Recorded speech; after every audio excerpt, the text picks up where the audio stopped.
keynote, we have two speakers, two researchers who are at the forefront of doing gene therapy work for GRI disorders, both that are working on animal models and testing out gene therapies.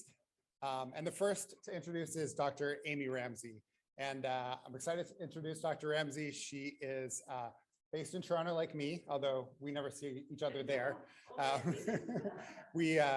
And she, she's the one initially who gave me so much hope that there could be treatments and cures for GRI disorder because of her pioneering work on mice, and particularly on the GRIN1 mouse, where she was able to show that if you could rescue or correct the mutation in a mouse, that the phenotype, the symptoms would improve as well. And she's doing some exciting work now on gene therapy. And so very excited to introduce Emi.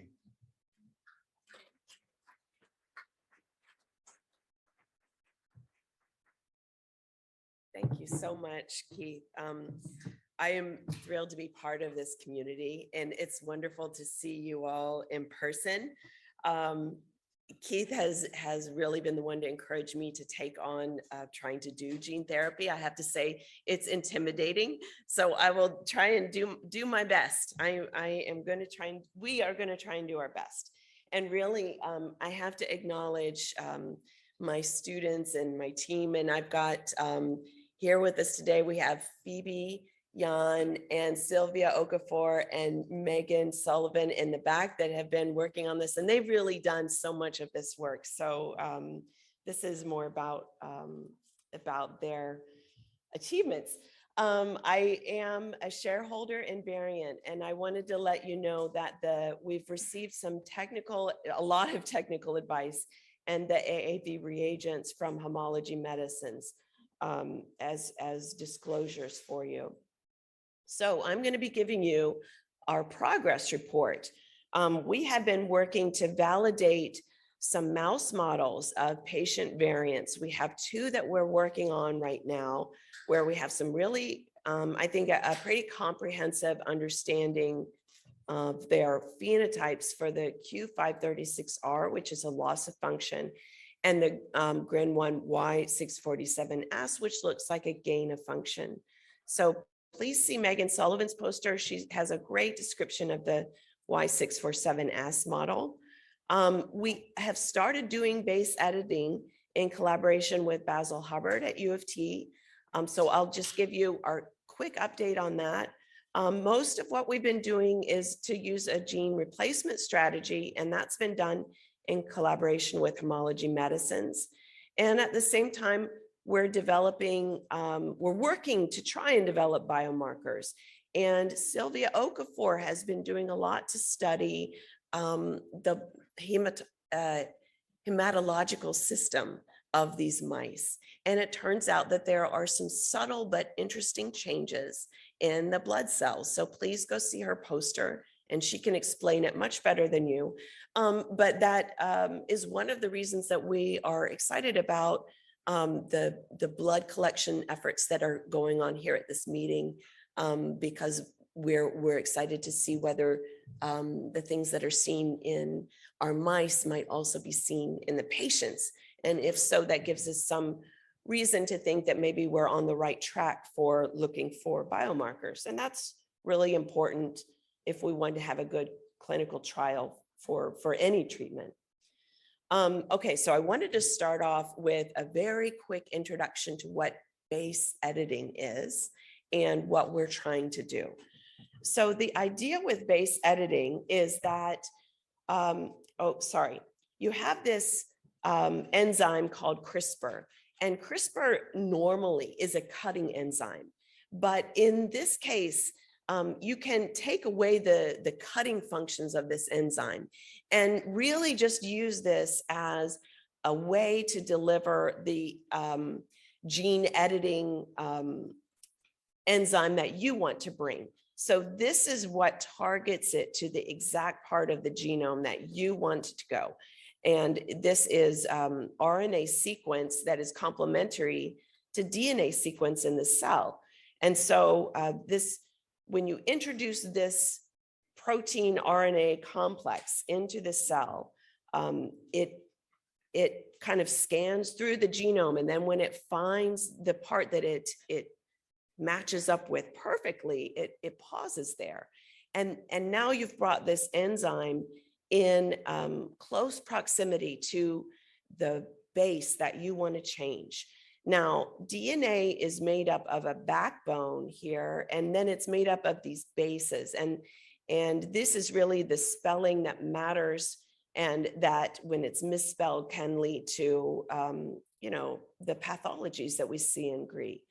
And so ideally, it would be great if we could just swap out one of these letters without cutting the DNA. Whenever you cut the DNA, you increase the chance that there could be a mutation. So what base editing does is it brings this enzyme that just swaps out just the base part and changes it. So when you change this one base pair here, then the cell's machinery will go and make the change so that this G has a C across from it instead of a T, for example. So in order to make this base editing approach work, you have to figure out the way to deliver this big complex to the cell, but really importantly, you have to design just the right guide so that it goes to just the right place. And you want to avoid changing any of the other letters so that you don't introduce a new problematic base change as well. So in order to do that, there's a bunch of steps that you need to do. And we're just at the very first stage of that. I'll tell you where we are with that. The other strategy that we want to attempt is a gene replacement strategy.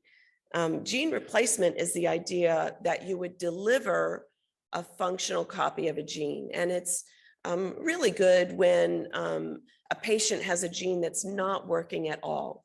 Where there's nothing being made, then you're just replacing that missing gene with, this sequence.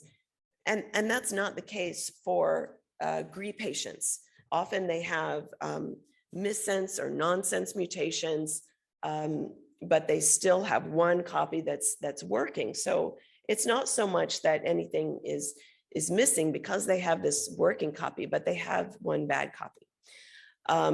So why would we want to add back more or add even more gene? The reason is that this gene is not all that you need to make a glutamate receptor. The DNA is made into RNA, and then the RNA is made into protein. So the cell will have the wild type subunits, the variant subunits, and then it will have all the other subunits that it needs to make the glutamate receptor. And the cell assembles those in the same way that a kid would assemble a building with Lego blocks. It grabs what's available and builds the receptors as they're available. So if you have a lot of variant protein there, then the receptors are going to include this variant protein. The idea that we had with the replacement is, what if we add in extra copies of this gene that would then get made into RNA? Then we would have more of the wild type subunit for that cell to grab onto when it's assembling the receptor. So we would probably still have some dysfunctional receptor that's made, but maybe we could shift the balance so that there would be more functional receptor present. So there are pros and cons for each of these different strategies. One of the pros in the favor of gene replacement is that there's another brain disease where this has worked. So there's FDA approval, and there's kind of a path that's been shown to us for what we would need to do to design the clinical trial and to get the FDA approval. The same is not true for base editing. Another advantage is that the same medicine could be used for different variants, because we're not really designing this for any one misspelling. It could potentially be used for many different kinds of variants. This has been shown to have enduring expression, and it doesn't integrate into the DNA. So you avoid some of the concerns with cutting DNA, with integrating into the genome. And that's because you're using an adeno associated virus, and those do not integrate in the way other viruses like lentivirus do. So it's attractive for those reasons. However, there is a problem that the delivery, the cargo is limited to 4 or 5 kilobases. And for some of these genes, it's really stretching the limits of what the AAV can do. So it may be that a lentiviral approach might need to be considered for something like this. So for base editing, it also is approaching the same size limitation with if AAV is the vehicle to deliver it to the cells. The nice thing is that it's not cutting DNA, so there's less chance of mutations. And there would be no need for enduring expression, because once you've changed that base, the kind of the cell's repair mechanisms will take it from there and correct that cell in an enduring way. But it does require a different medicine to be designed for each variant. And there's a lot of testing involved with getting the just right guide RNA that would position that enzyme in the right place to change just that one base nucleotide. The mice that we're working with are, we have several. So the one we've been working with the longest is not one that's a patient variant. It's a mouse that we made a long time ago that has an insertion of DNA into the gene. And as I mentioned before, whenever you're inserting foreign DNA into a gene, you can disrupt it. And that's what we did here, is we disrupted the gene in an intron, and it causes less RNA to be made. So these mice have a lot less of the GRIN1 RNA compared to wild type. We can remove that because we have these special tags. So in the case of this mouse, we can then remove it and see what happens when we cut out that mutation and restore it back to the wild type spelling. And this is where we were really encouraged to see that we saw really profound improvements, particularly in cognitive domains, when we looked at these rescued mice, even when we did this in adult mice. So that's very encouraging and gives us reason to believe that a gene therapy approach would be effective. Some of the patient variant models that we have in the lab right now, as I mentioned before, are the Y647S and the Q536R. Graham Collingridge's lab also has the G620R, and they have another one that they're working on. And I think it's G827R, thank you. And so, yeah, so they have several. We're also working to make another one here towards in this last transmembrane domain, and we're working to make a GRIN2B variant as well. Okay, so where we are with the base editing approach is where, so the Hubbard lab has designed several guide RNAs for us to test. And what we're doing right now is making fibroblast cell lines from the mice. So we use these cells to then test the guide RNAs to see which one would work best for the base editing approach. And then once we tested those in cells, we would encapsulate this whole machinery either with an AAV capsid or use lipid nanoparticles to coat this machinery and then deliver it into first the cells and then into the mice. And there's a lot of refinement that would be done there. So we're in the very early stages of this technique. We're further along with the gene replacement approach. So Phoebe worked with homology to design the AAV construct with two different promoters. One is a neuron selective promoter, and one is a promoter that's ubiquitous. It would be expressed in any cell that gets the virus, and it expresses the GRIN1 mRNA. Phoebe sent those constructs to homology. They made the viral particles, sent them back to us. We injected them into animals to study their distribution and their expression of the cargo. So we've done this, and we've done this with the highest dose of AAV with an intravenous route of expression, of administration. Now we're going to be doing some dose finding studies, actually going down in dose, with the understanding that sometimes reducing dose actually gives you better effects because you don't stimulate the immune response as much. So, so we're going to see where that sweet spot is for administering the least amount of virus that gives us the best expression pattern. And then we're also going to be trying intrathecal administration, or if this does not give us a pattern that is good, we could also try cisterna magna. So these are more invasive methods, but these are ones that are done clinically, and we're trying to mimic what could be done in the clinical trial. Once we've done this, we will also be studying the electrophysiology and behavior of the treated mice.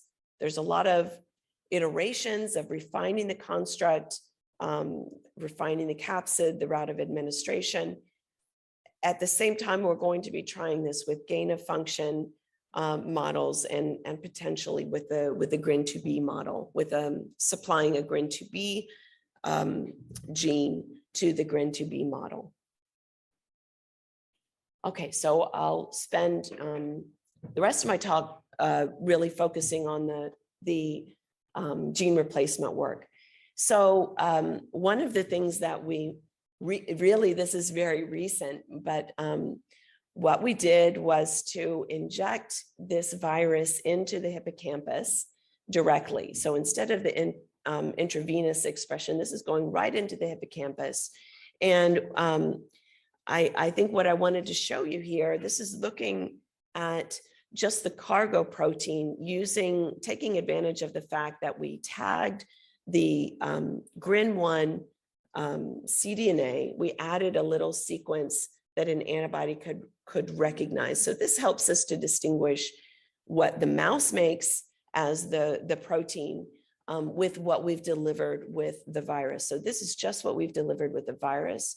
And you can see that we get really nice expression in this region with a small amount of virus that's injected. I'm just really showing off the beautiful immunohistochemistry that Phoebe has done here and the surgery that was done. And now we are going to take these mice that have been injected with this intrahippocampal virus delivery and look to see, does it improve NMDA receptor function and synaptic plasticity? And so to do this, we're collaborating with the Collingridge lab, and Patrick Tidball is the one who's doing this work. What he's done so far is looking at just the wild type mice and the Q536R, which is the loss of function patient variant that we're working with. And I'm showing you just two examples here where they're measuring the NMDA receptor component of the excitatory postsynaptic potential with field recordings, where they give different amounts of stimulation and they record how much NMDA receptor current results. And then they look at the slope, and you can see that even though there's more current that's being applied, electricity that's being applied to the slice, the output is not as great as it is in the wild type, so that slope is reduced. So what we would be looking for is a normalization of this slope so that now the NMDA receptor output is similar to the wild type. The other thing that we can study is a phenomenon called long-term potentiation, where when you do a high frequency burst stimulation of the slice, you will then see that the resulting responses are much greater. And this is attenuated in the patient variant mouse line. So we would call this a deficit in long-term potentiation. And we would be looking for this to be normalized when we treat with the virus. So these are some of the readouts, the ways that we'll be looking to see whether the therapy is working or not. And I have to admit, Graham is here in the room, and he's really, the father of this approach, and I'm very humbled to be presenting his data in front of him. But please correct me if I say anything wrong. I'm sure I did a little bit. Okay, so what are we working on? I have to apologize that I'm giving these very vague things like promoter 1 and promoter 2. Promoter 1 is using a promoter that would be expressed in all cells. Promoter 2 is one that would be expressed just in neurons. The reason for this is that we need to actually protect the intellectual property if we have any hope of this becoming a medicine. And if this didn't work at all, I would tell you exactly what we're doing. But because we have some glimmers of hope, we actually want to protect it so that one day, if a drug company wants to actually make this into a medicine, there is some confidence that they would have protection of this technique. So I apologize, I'm not trying to be sneaky here, but this is what we have to do when we're working with a medicine. So what we're doing is we've mainly done the intravenous route where you give it into the tail vein. Intrathecal would be giving it into the cerebrospinal fluid. And then we may go other routes as well. We've started off with the very highest dose, and we're going to be going down in dose. And we've done our studies with these 2 promoters. So what Phoebe's done, and this is work from really the whole team. So Phoebe's spearheading it, but is to inject animals that are 8 weeks old. So this would be considered a young adult mouse. She's injected wild types with the injection buffer, the variant mice with the injection buffer, and then mice with the adenovirus. She also injected some wild type mice with a control virus, just to make sure that we were getting the same distribution as homology medicines gets. We waited 4 weeks. Really, optimal expression occurs after 12 weeks. So we stopped this very early because we wanted to get an idea of, is this working or not? Then we did some very quick behavioral characterizations and collected their tissue to do the distribution studies. Then there was a second cohort where she was doing both the ubiquitous and the neuron-specific promoter, waited a similar amount of time, a little bit longer, collected the tissues. There were a few animals that she let go even longer, just based on animal facility issues that were going on. So there were some that were in a little bit longer. Okay, so the first thing that we looked at was where did the virus go? And so the way that you do this is you measure in the DNA of the animals, in their brain and in their heart and in their liver, how much virus DNA is there. So there is a little bit of virus DNA in this particle here and here. Most of it is actually what we want to express, the promoter and the GRIN1 cDNA that makes the protein that we want. So we found that, yes, indeed, even though it was given intravenously, it did get into the hindbrain. But what you can see here is that it's even more in the heart and it's even more in the liver. So this is not surprising. This is what they see and what was expected. So when you give the virus intravenously, a lot of it goes into the liver and little of it goes into the brain. One of the ways to get around this is, you can't, well, you can deliver it directly into the brain. That would be one way to avoid this. But the other thing that we can do is to use these promoters that are neuron specific. And so here, this is looking at the cargo mRNA. So this is the RNA that gets made off of the cargo, and the RNA is what's used to make the protein. So we started off looking at the DNA, now we're looking at the RNA. And what you can see is when we look for RNA, we didn't see any in the liver of when they were given the buffer. When they were given the P1 promoter, that's global ubiquitous expression, you do detect the RNA. But if it's the neuron specific, you do not detect the RNA. And the same is true in the heart. So here in this part of the midbrain, you can see that the promoter that was used that gives global expression is stronger than the one that was used that gives neuron specific expression. So there's a trade-off here. This one is giving us more expression, but this one is giving us nice neuron specific expression. Then we looked at protein by Western blot, and really the only place where it was detectable by Western blot was in the liver. I'm not going to show that, but the other way that we can look at it is using the tag again. So here we use the antibody that picks up this new cargo is in red. So it's probably very hard for you to see this, and in fact that's because there's not a lot. But we don't see any in the buffer, so that tells you that everything that's red really is from the virus.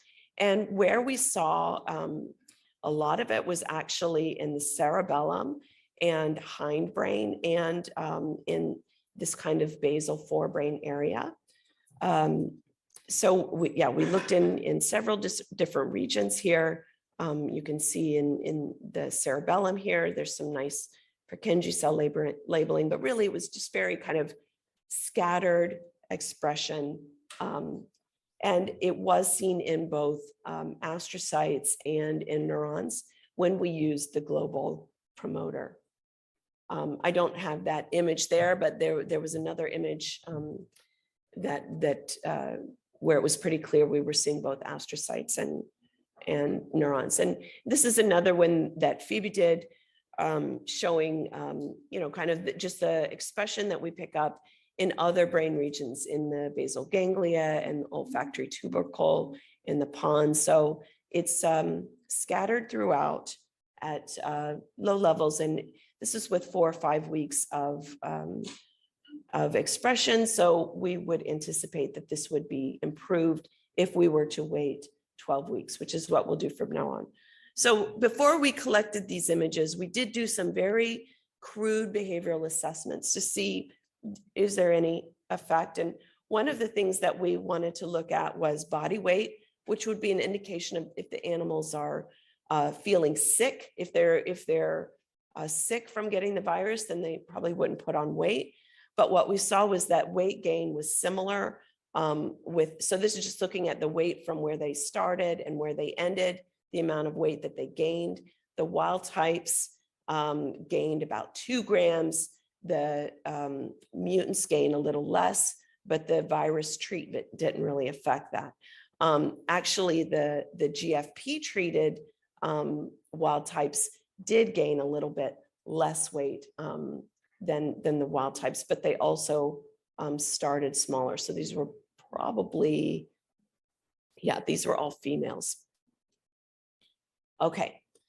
One of the behavior tests that we do is one where we are kind of measuring the animal's problem-solving ability.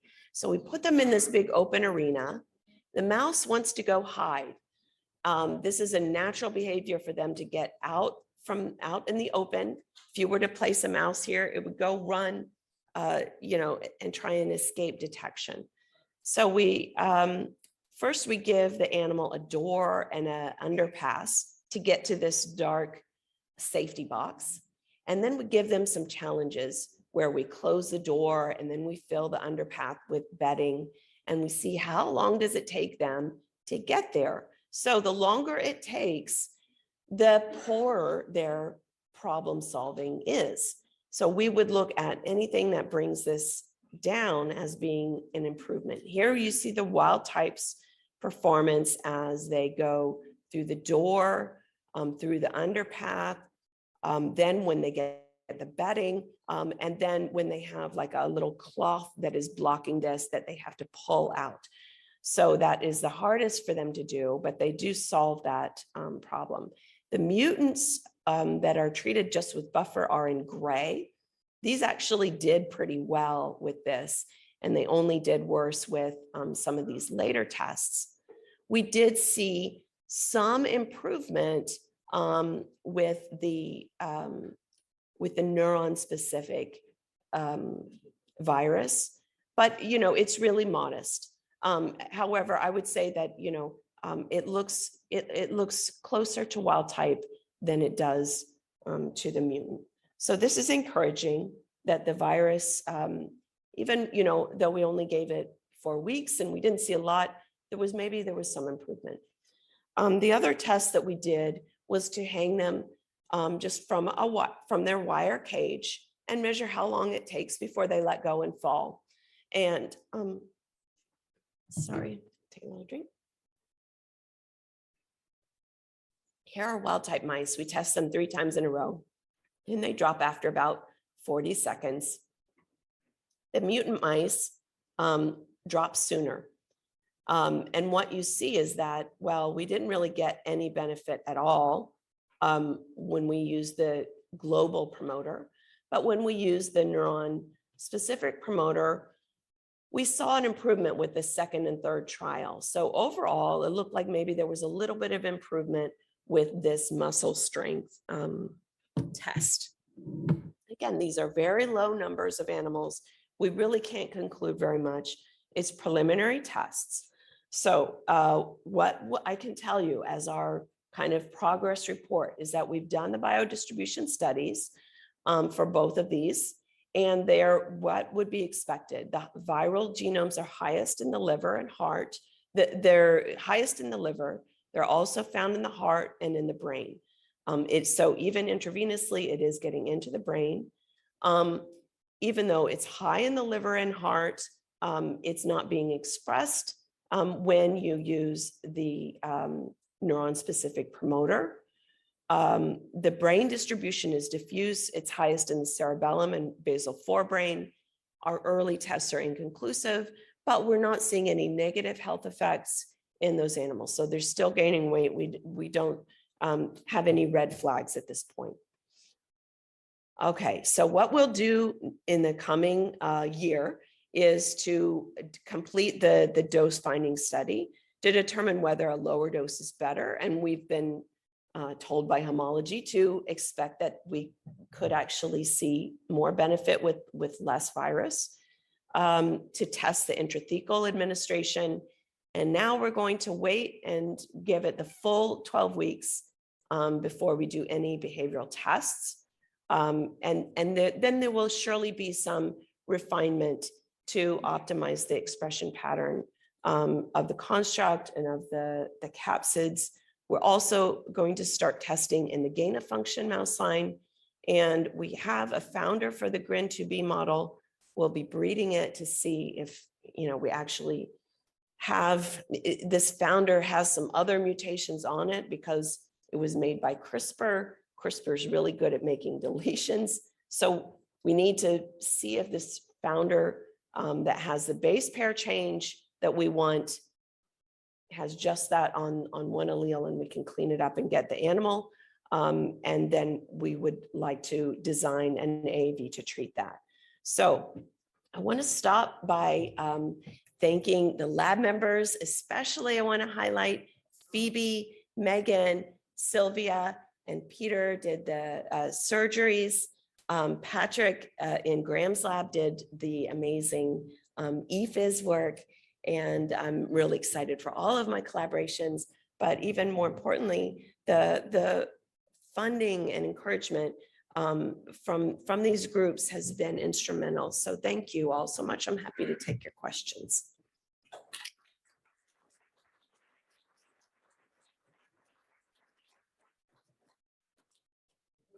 Just as a reminder, if you're asking questions in the room, please make sure you use the microphone so people at home can hear.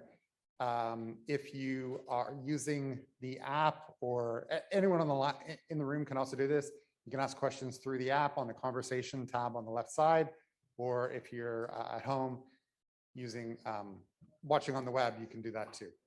So we can take, I'll ask a first question that has been asked online, and people can line up behind the podiums if you have questions here. So a question, what's the estimated time frame to complete the 9 steps in the gene replacement research? Oh, okay. Well, that's a great question. So I am hoping that we will have, in 2 years, I'm hoping that we will have an answer about whether this approach works or not, and whether it works for both loss of function and gain of function in the mice. So that's what I can control. But beyond that, it's kind of out of my hands. So the wisdom for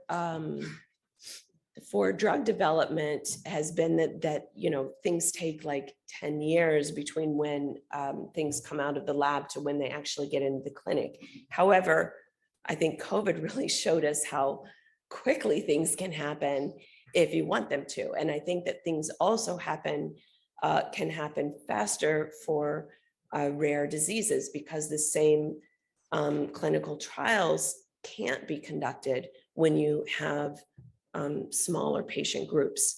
So I can't give a good answer for that. But I can tell you what my goal is for my lab is to do the mouse part in the next 2 years. Amy, that was great. A couple of questions, and I know that you're limited about what you can say.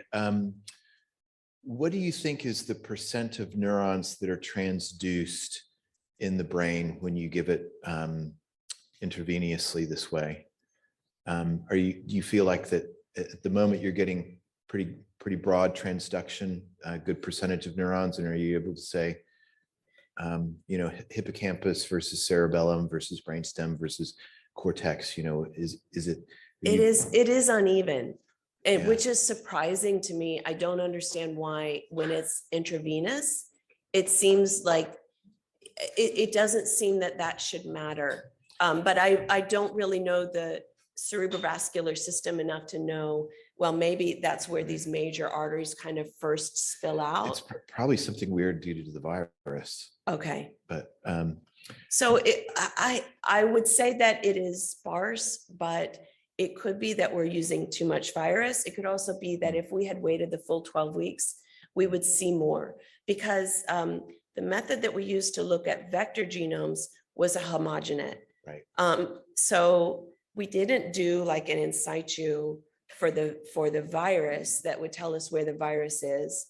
And we didn't wait long enough for the protein to be made. So what we're looking at with the expression, you know, where we can say how many neurons would be the, you know, would be with some kind of histology, and we really didn't wait long enough. But yeah, it's sparse. It's not that's like what you saw with the because you hippocampus. want to make sure that it's just not one neuron that's expressing a gazillion amount of protein versus you want 25% of neurons expressing just one extra copy. Yeah. And that's related to the next question. Is the promoter self-regulating such that you don't get overexpression, or is it just trying to blast it? So there are multiple promoters. We actually had a conversation with Jacinth Gingras at Homology. And she said, okay, let's try and make this match what the gene itself likes to do in terms of how abundant is this gene, on the scale. And really these receptors are not super abundant compared to like a structural cytoskeletal protein or something like that. So the general promoter is pretty strong, and we could back down. There are ones that are less robust. And the neuron specific one is also pretty strong. We could go down. I don't know that we can go up more. And the last question, is it neuron specific or brain specific? And do you think that we need to worry about glial expression or not? It's only neuron specific. The one that does the P2 promoter is only neuron specific. I don't know how hard and fast that is in practicality. I would like to achieve some low level of glial expression. I do think the glial receptors are important, but I think what these early studies show me is that sure, even if they're important, at the end of the day, the neurons are the most important. So, I mean, you could imagine that maybe some cocktail that would be like 1 part global to 9 parts neuron specific. You know what I mean? Like, I mean, anything is possible, right? So maybe that's the way to go. Anyway, thanks. Thanks, Tim. Okay, well, we'll take a couple quick questions online, and then we're going to move on to Dr. Frankel. So the first one I think is just a yes or no question. Someone's asking, for patients with splice variants, base editing won't work. I think that's correct. Yes, that's correct. Okay. But there are like prime editing could work. Well, no, splice variant. No, that's not true. A splice variant, if it's caused by a single base pair mutation, sure, it could work. Yes. Okay. Yeah, because it just means that their change in their nucleotide change is at a splice point. So no, it could, base editing could still work. I'm sorry. Okay. And then but a deletion or an insertion, that wouldn't work for right. base editing. Okay. And then a number of questions that are all similar. So do all GRI gene types or GRI gene types need to have mouse models made? Will you be working with other GRI variants? And how do we get our specific genotype studied in your work? I think, yes, we should definitely have mouse models for all of these different GRI genes. And I think that we need to have more than just a knockout. So I think we need to be making patient variant mice. They're different from the knockouts. This is really clear to me. And some of these have complicated what's going on with the receptors. It's not as straightforward as just there's no receptor. So I think probably we'll need to have more than one patient variant for each gene that we study. I think it's very important. And well, you know what? I would love to, I think that this is where, Catherine Roche is in the audience and she's at NIH. Catherine, what do you think about NIH doing this? Because that's a big ask for any one lab.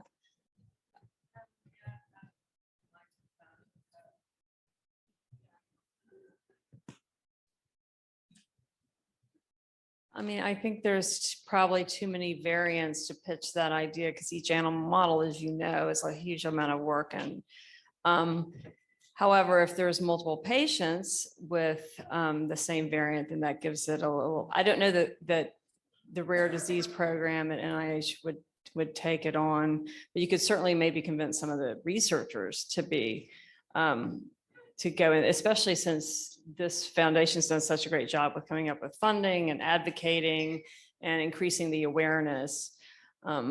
Yeah, while I have the microphone, actually, I have a quick question. Can I throw a question in? Yeah. I was too lazy to walk up to it. But since it was delivered, my question about the viral delivery, and you say it's sparse distribution. Is there any evidence that certain neurons take it up preferentially, or is it different types, interneurons, excitatory neurons?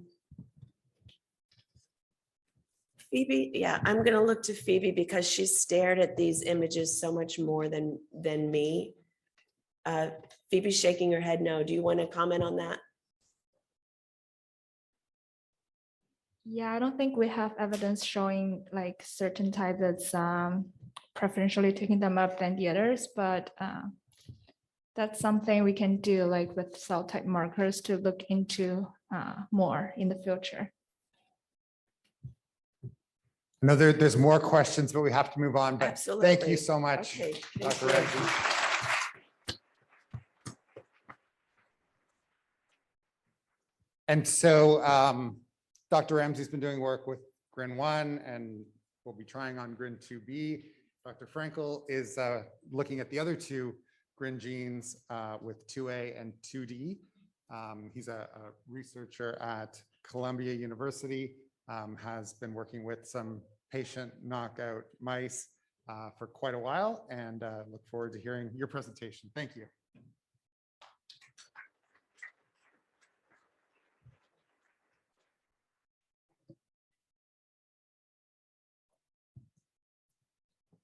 I don't quite know what I'm doing with the remote yet.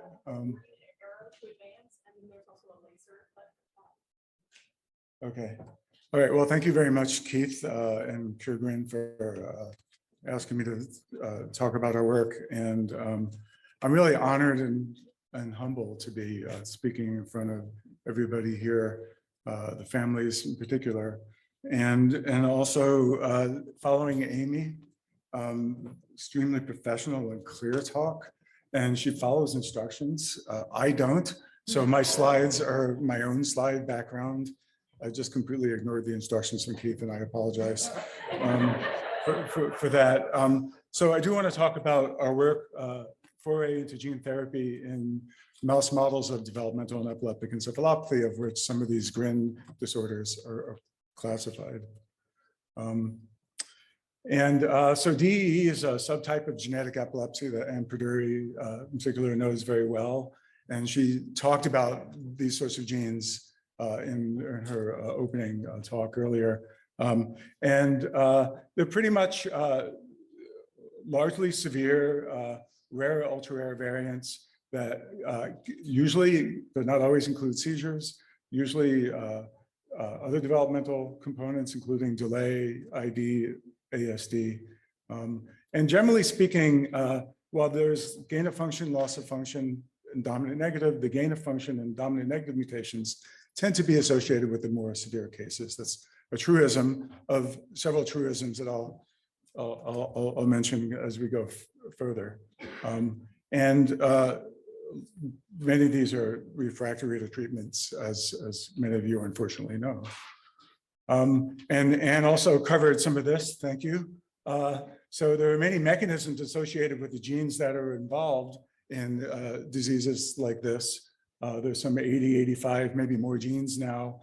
And GRIN variants are some of them. I want to mention, though, that these are the mechanisms known to be associated with the essential functions of those genes, transmitter receptors, ion channels, ion transporters. But these aren't necessarily the pathological mechanisms by which some of these variants work. And for some of these, that we really don't know if the problem is that closely related to what the gene's supposed to do compared to some other new function or some other toxicity. And so that's one of the reasons for studying them in experimental models, is to understand why does this mutation cause this problem. It may not be directly related to the true function of the normal gene. And so in my truisms, I'm just going to go through this slide here as a basic review. In terms of mechanisms of molecular mechanisms of mutation, we talk about loss of function, gain of function, dominant negative. So loss of function is when you can, in one or both gene copies, you completely lose the function of that gene product, the protein or the RNA, or it's very much decreased. So if it's 2 copies, it's a recessive disorder. If it's 1 copy, it could be dominant, also considered haploinsufficient. You're just not making enough of it. You're making maybe 50% of it. Dominant negative is close to that, where in at least 1 gene copy, there's a mutation. The gene product's still made, but because of the mutation, it can interfere with the function, expression, or trafficking in the cell of the other copy. And sometimes those diseases are even worse than the complete loss of function because you're interfering with other aspects of the cell that protein's involved with. Gain of function is where at least 1 gene copy is in itself toxic or encodes an alternate or detrimental gene product, protein or RNA.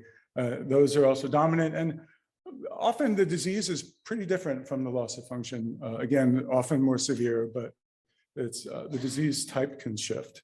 And so when we think about gene therapies, again, this is truisms, generalizations, vague and not always true. For loss of function, the goal is to replace the bad copy or make more of the good copy. We just heard a wonderful talk about some of that. Dominant negative and gain of function, the simpler way I think about it is you want to eliminate the bad copy or replace the bad copy if you know how. And in oversimplifying this, I want to point out, as Amy alluded to, that it's not always this clean. So there are plenty of mutations that have gain of function effects for certain features of the biology and maybe some other effect for some other feature or loss of function. And so it's not always so straightforward. So merely eliminating or replacing the bad copy may not do the trick if you don't have enough of the good copy made. And I'm so grateful to Amy for having covered base editing because we don't do this yet. But ultimately, if you have a mutated sequence and you can change it back to normal in cells that express it either at the gene level, which is what she talked about, or maybe even the mRNA, which can also be done in principle, that is sort of an ultimate approach. But what people have been doing instead, as you've heard from Amy, for loss of function, adding more normal RNA by replacing the gene or the cDNA that encodes the RNA, or other approaches that are CRISPR related to crank up the amount of the unmutated copy to a higher level. And for these ones where you need to eliminate the bad copy, people have used antisense oligos. And in fact, there's at least 1 trial undergoing now for DEE and sodium channel. And these are often delivered directly. And then there's RNA interference that can be delivered by viruses. And this is the approach that we've chosen to take in our mice, because we've been more interested in going after making mouse models and going after these gain of function or dominant negative ones, in part because they're more severe and fewer options for therapy. And so in the rest of the talk, what I'm going to talk about some published work that I may have spoken a bit about in 2019, but I think it's still very relevant, and there are some nuances about it that have changed. And then some unpublished work on a different protein, gain of function, where we've successfully, in the mice, used this kind of approach. And then I had hoped to talk about our ongoing work with the GRIN2D mice, which I will describe to you, but it's not ready to talk about yet, mainly because the results were just a little confusing so far, and I don't want to say it works or it doesn't work yet. And then I want to very briefly mention the project that we're going to do with the very thankful funding that we'll be getting from GRIN in the next year on these GRIN2A mice. With RNA interference, you're often introducing a very small RNA that one way or another targets an endogenous RNA for degradation or blocks its ability to be translated. There's a number of ways of doing this. I use the way my close collaborator at Nationwide Children's developed, and it uses co-ops the cell's microRNA biogenesis pathway machinery to basically take a pre-RNAi product there and cleave it using all the enzymes that cells already have, so you don't need to introduce those, to the small piece that does the job. And in this case, in this first example, the small piece is part of the gene that for a dynamin 1. And so this is the approach that was taken. Scott likes it because it's very efficient, and he delivers and we deliver using AAV, and there's no real need to go through this slide. This is a generic slide that I stole from the Bio-Rad website. But just again, to reiterate that potentially we're talking about a single treatment because the genome will exist for the life of the transduced cell as an episome. And this is particularly potentially helpful for post-mitotic cells such as neurons. For mitotic cells, they keep dividing and that episome gets diluted and diluted and diluted. But for neurons, other than post-mitotic cells, that's going to be there in perpetuity. And so the example that we published that I think is worth going through is dynamin 1. This form of disease is uniformly severe. Early ages of onset. Most of the children have seizures. Most of those are intractable and have other severe to profound neurodevelopmental and neurological defects. And there's been some examples where CBD has been helpful for the seizure by mitigating them, but really these drugs don't work very well in these patients. And so some years ago, when I was at Jackson Lab, which scientists know as the mouse place, we identified a mouse that had spontaneous seizures. We called it fitful because we didn't know the gene then. And we figured out the gene was the mutation was in dynamin 1. And these mice have two forms of the gene. When they have one copy of it, they have kind of a regular epilepsy, spontaneous seizures, or when you just handle the mice, they go into a seizure. When you have two bad copies, they have these early lethal seizures. They have ataxia, they don't gain weight. And they look more like the more severe DEEs that one would find. The mutation was a little unusual because, and this was discovered before any of the human variants were found about 3 years later. Now, these variants fall into two domains of this dynamin 1 protein, the enzymatic domain and another domain that's required for assembling this protein into larger structures that actually do the job that dynamin 1 does, that I'm not going to describe today. And fitful was unusual because it was in this alternative exon. So dynamin 1 RNA can either make that form, DNM1A, or that form, DNM1B. And we happened to find these mice that had A, and we've studied them and had some success with them. And I mention this because very recently a paper came out that described a whole bunch of new patients that actually have exon 10A specific mutations. And they were found, well, they weren't found before because only this exon was on the exon arrays and the chips that were used for clinical sequencing. And somehow these other groups started using more or doing genome, and they found that. And so I think this is quite a valid model now of this form of human disease. And so the question here, could we selectively inhibit the DNM1A isoform using RNAi against the most severe features? And I should say that it's possible to get RNAi to work against specific mutations, but it's not always so easy. It depends a lot on the nature of the DNA sequence. And in the case of fitful, we couldn't target that specifically, but because it was inextricably associated with this isoform, and there are many nucleotide differences between that exon and that one, we made a reagent that was ostensibly for proof of principle mutation specific. And again, this was published a few years ago. And so we showed that and this was put into a virus, an AAV, and it was shown, Scott pre-screened in vitro and found the one that worked well, and it was selective against the A isoform in either wild type or mutant mice and didn't downregulate the B one. And when we put it into mice, we found it's also specific, and we get pretty good transduction using an intracerebroventricular injection into the ventricle in the brain in newborn mice, day 1, day 2, day 3. So you're basically bathing the brain from the CSF with virus, and that virus infects the cells around it. So we get pretty good transduction, maybe about 25% of all cells. And so it improved what was a growth delay in these homozygous fitful mice. So you can see here, this is a weight curve, and they all eventually do succumb to a lethal seizure, but the treated mice that was recovered pretty well. It also improved a clear feature of the homozygous mice, the cerebellar ataxia. And I don't know if the movie's going to work. I'll try it in a minute.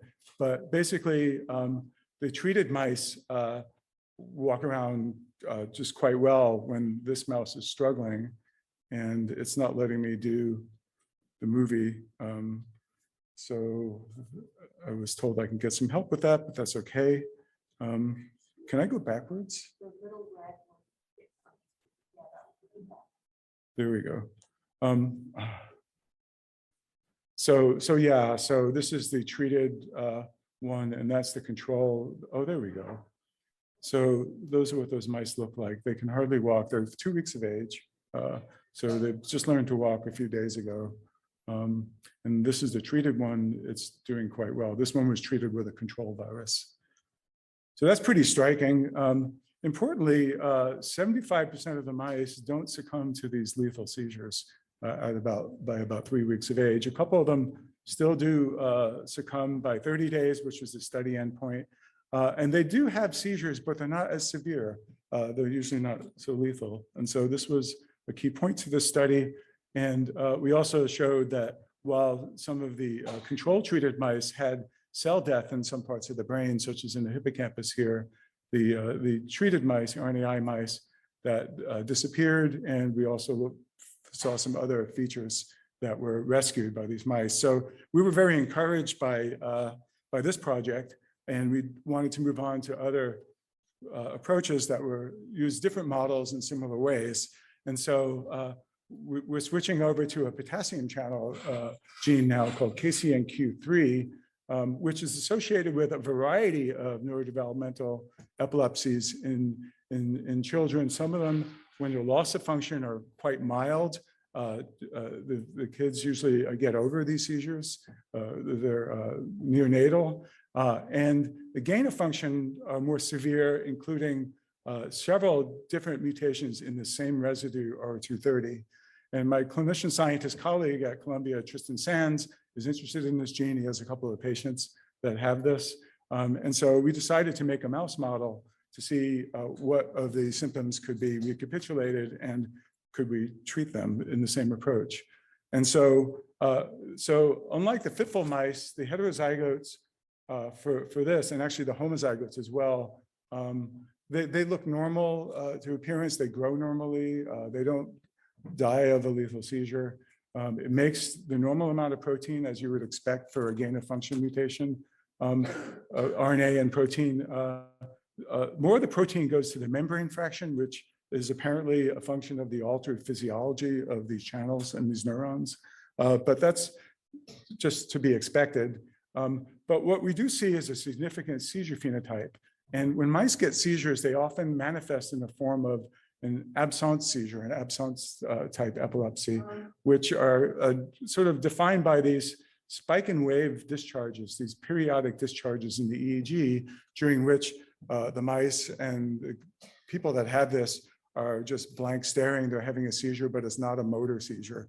So here's a normal EEG from two sides of the mouse brain, flat, random brain waves. So hopefully you're all having random brain waves right now. This is what these heterozygous mice look like. So this is a pretty significant phenotype for mice. So one of the things I mentioned earlier, that you can't always target a specific mutation with RNAi. And this one we also predicted we wouldn't be able to target. But then what we realized is that the knockout mice for this KCNQ3 are not severely impaired at all. And so similar to what we did with the fitful, we managed to convert a very severe disease into a milder, regular kind of epilepsy. And we thought, well, maybe we don't need to target just the mutant isoform. Maybe we could target either indiscriminately. And in cranking down the amount of mutant, we're making them better, but we turn down the amount of wild type, they're really not severely impaired. And so that was the concept that we were going by here.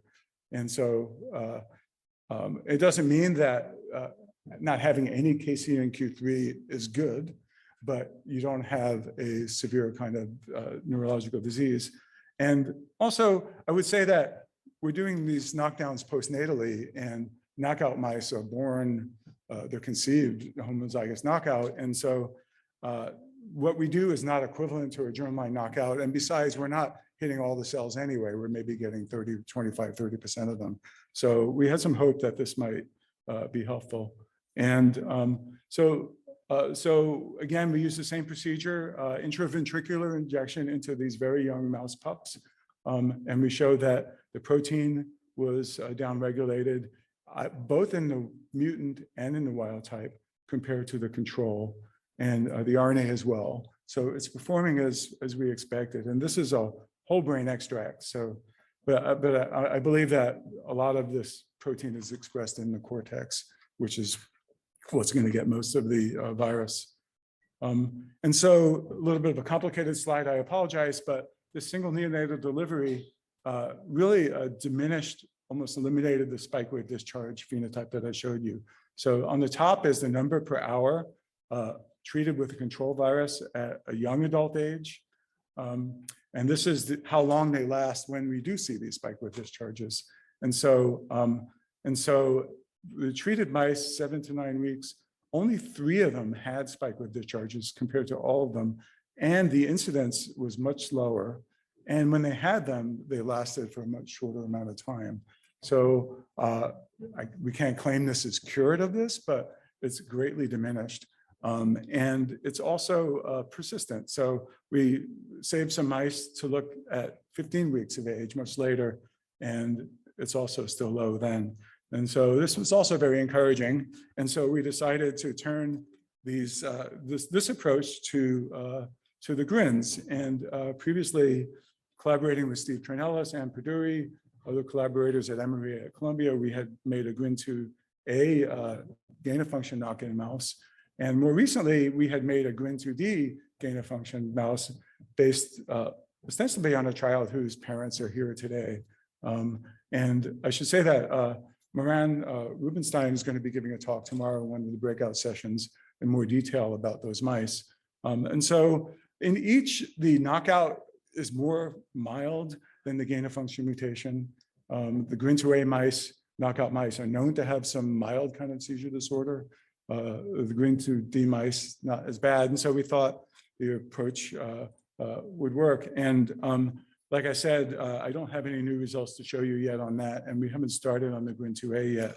But in the last couple of minutes, I do want to show you some of the features of the GRIN2D mice and how we're working with a model like that to try to understand where the clinical features are coming from, which neuron types, and some other neat things. So GRIN2D is ultra rare DEE, but very severe. There are at least 3 patients that have published, maybe more by now. There's at least 4 that I remember having heard about at that last meeting.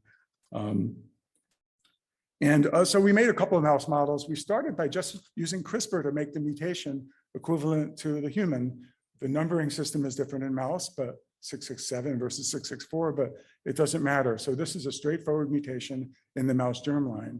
What we discovered was that these mice are born in normal numbers, but they eventually start disappearing as adults from these lethal seizures. And it makes it very difficult to keep a mouse line going if this happens to an adult. And Moran independently made the same mutation, as experienced the same phenomenon.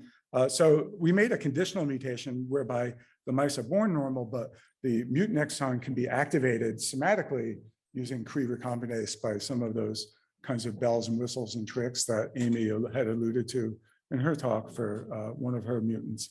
And so this is knockout first. So the normal mice here are heterozygous null for GRIN2D, which is normal. And when we add this GRI recombinase, this gets deleted, the mutation gets expressed in whatever cells we can dictate where GRI recombinase is expressed in. And so that's what we did. And it's been very helpful. And so as Moran will show you more about tomorrow, by 2 weeks of age, these mice have a very significant motor coordination phenotype. Normally mice don't clasp the hind limbs like that. when you hold them up by the tail, and all these mice do. And this is as reliable as genotyping in terms of this assay. And we see this in both of those models, the constitutive and the conditional when it's expressed in all cells. The mice also have a developmental delay in the brain from quite an early age. So the brain size is overall is smaller at P7, and P7 and P14, 2 weeks, 14 days, the thalamus and the hypothalamus and caudate putamen are smaller, suggesting to us that there's something not good going on very early in the lives of these mice within the first week. And we don't see any obvious cell death. There isn't cell death here. So this has something to do with the abnormal function of the cells expressing this protein and how the brain is developing. So JJ does all the work in our lab. But importantly, we see at least 2 different kinds of seizure in these GRIN2D heterozygous mice. And this is an example of the simple mutation that we made. So we have a montage of 7 different mice, EEG, 3 channels from each.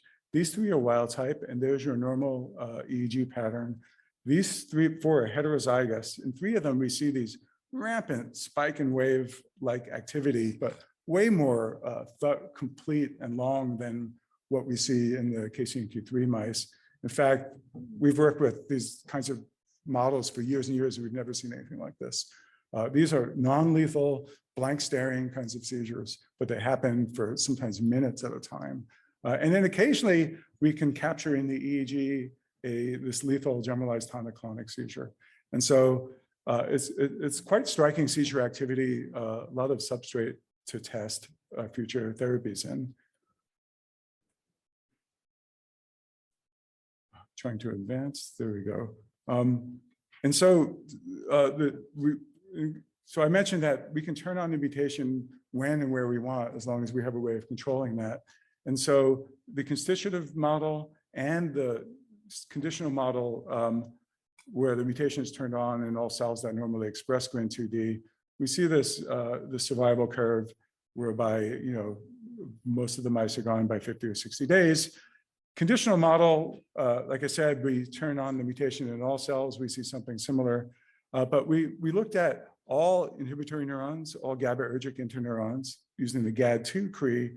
We looked at all 4 brain excitatory neurons using EMX1 CRI, and then a couple of subsets of interneurons using parvalbumin CRI and somatostatin. And basically what we find is that these lethal seizure phenotype is almost completely dependent on expression of the mutation in interneurons. And we can go further than that.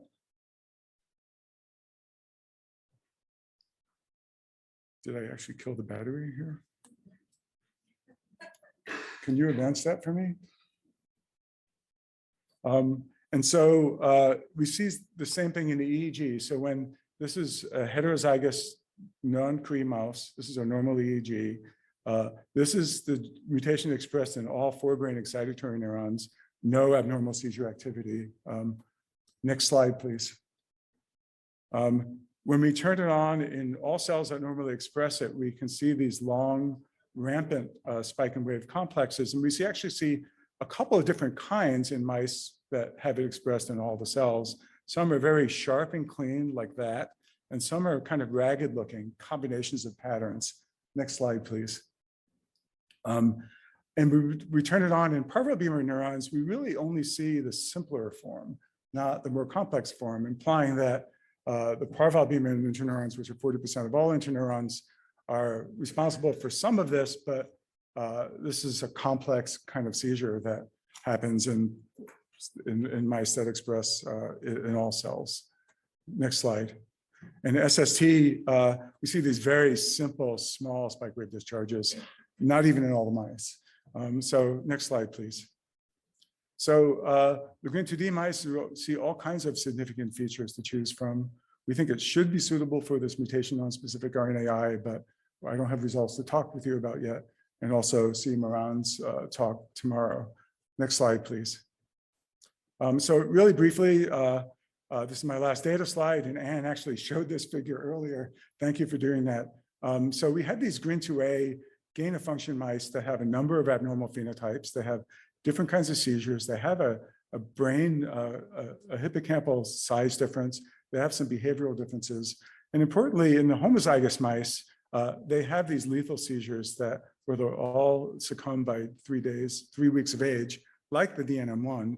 And actually in that paper, in collaboration with Steve, we used several different NMDA drugs, and the best of which was Nuedexta, combination of ridiprodil and dextromethorphan. And we pushed this median survival 5 days, which is significant but modest. And so the simple thing we're going to do with this new award is to test this RNAi idea against that phenotype by injecting the very young mice and seeing if we can push this further or maybe cure it completely. And so it's a robust outcome, a fairly simple experiment.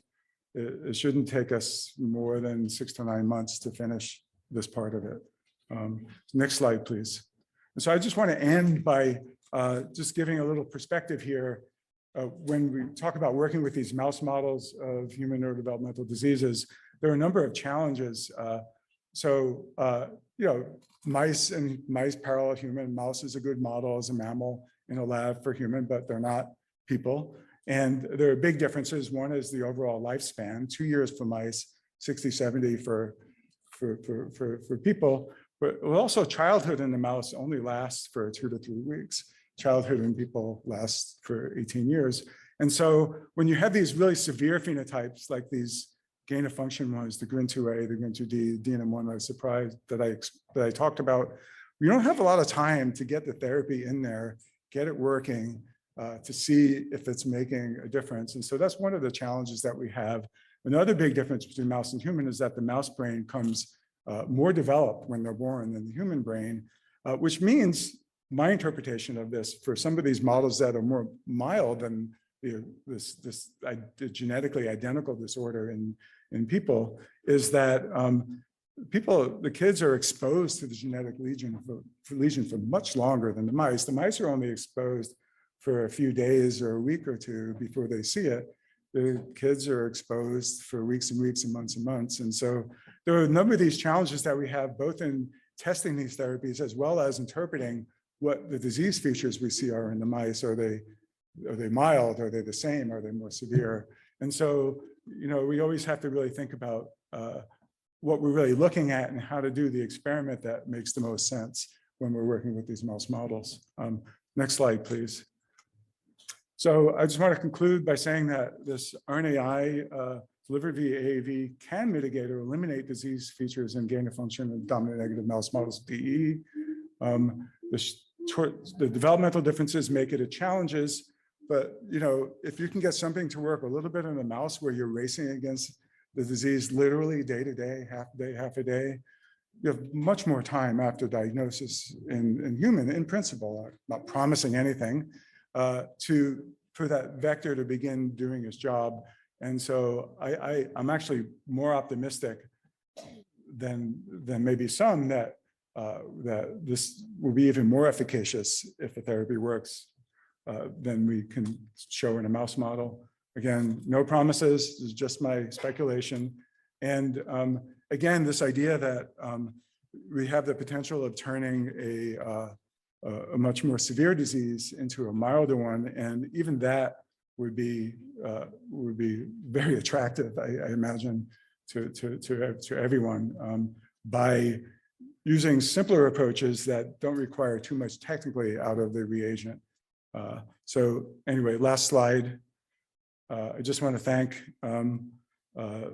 people in my lab who did the work I described, the mouse behavior core, other collaborators, in particular at Jackson Lab, who made these mouse models with us, my collaborators from the GRIN2A work, Anne and Steve and their colleagues, and Scott Harper at Nationwide Children's. And in the future, I'll be fortunate and honored to have the GRIN among my grant acknowledgements. So thank you very much. Sorry for going over. Appreciate it.